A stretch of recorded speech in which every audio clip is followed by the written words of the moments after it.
Hey there everybody, it's me Wolfe, and I want to welcome you all to the basic lesson for the first week of Wolfe's English. This week we're going to be talking about using the articles a, un, and the. So let's just hop right into it.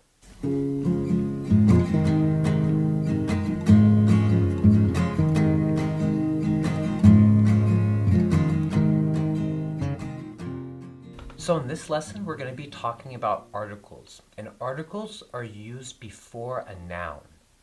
A noun is a person, place, thing, or idea.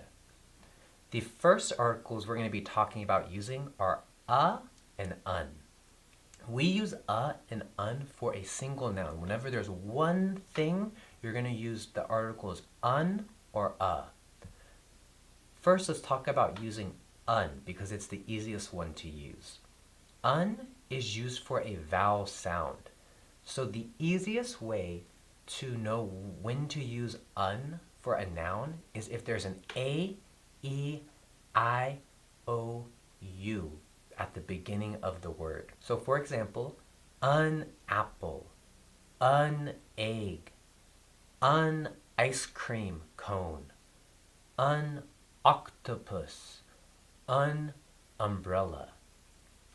So all those words begin with a vowel and a vowel sound, so you're going to use un. Sometimes there are nouns that begin with a consonant, but they actually start with a vowel sound. So for example, hour.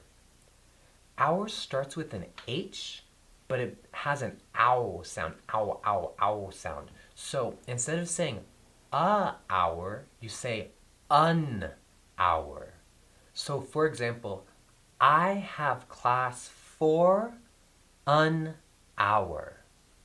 Now some words are the opposite. They start with a vowel, but they don't start with the vowel sound. So for example, university. University starts with the y sound. So instead of using un, you're going to say So un university is not correct. You'll say a university.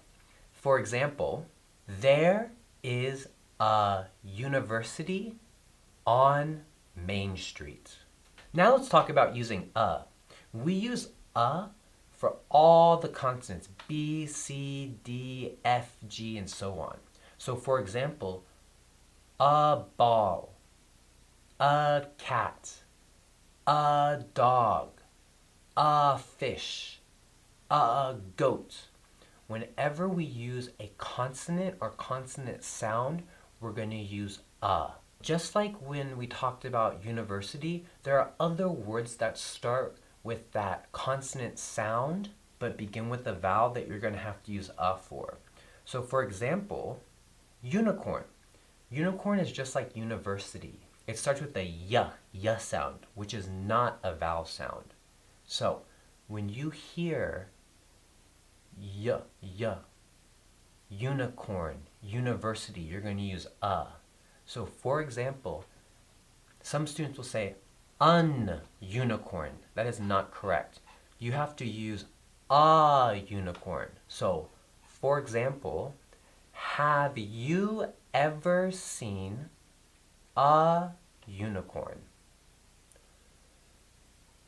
Down in the description there is a link to a blog post that has a worksheet with all this information in it, and underneath the uses of a, you can find a section that says, for a list of words that start with a vowel but use a, you may click here.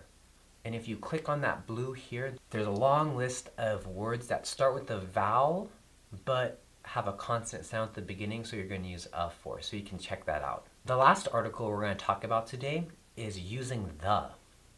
We can use the so many different ways, but today we're going to talk about the two simplest ways of using the. The first way we're going to talk about using the is whenever we've talked about something before. We have a pen. So the first time I talk about it, I'm going to use a, and then every time after, I'm going to say the. So for example, I have a pen. The pen is yellow.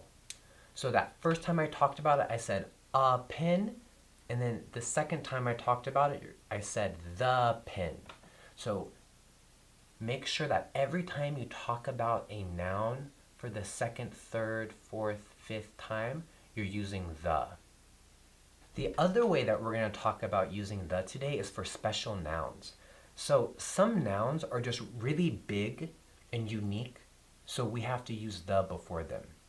So, for example, the moon, the sun, the sky, the star, the ocean, or the sea. Whenever we talk about these big, unique nouns, you always want to use the. And the other unique noun we're going to talk about are people's titles. So, for example, if you work at a company, you don't say CEO, you say the CEO. Or when you talk about a president, you say the president or the queen. So whenever you're talking about a person's title, you want to make sure you're saying the. Lastly, let's talk about the common mistakes my students make when using articles. The first big mistake a lot of students make is using a for a plural noun. So if there's many of something, you don't want to say the. So let's say I have 2 pens. Some of my students will say, I have a pens. That is not correct. Since there's many, you're not going to use a. So the correct thing to say is, I have pens with no a. So I like to remind my students when they're talking about a noun the first time, always think about, can you count the noun? If you can count it, is there one or are there many? If there's one, you're always going to use a, and if there are many, you're always going to use s. So for example, there's one, a pen. There's many, pens. So I have a pen, I have pens. So always think about if you can count the noun, and if you can count it, is there one or are there many of the noun?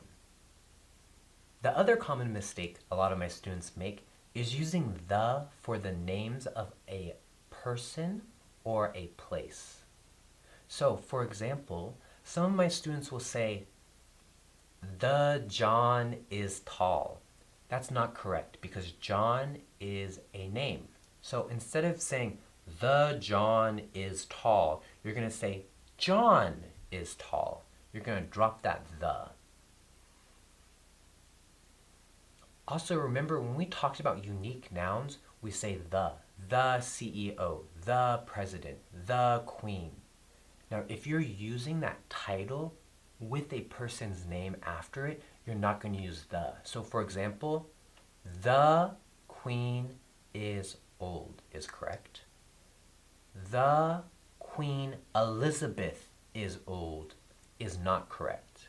Since we're using Queen Elizabeth, you take that the out. So instead of saying the Queen Elizabeth is old, you'll just say Queen Elizabeth is old. You just drop that the whenever you use the name of a person in the title.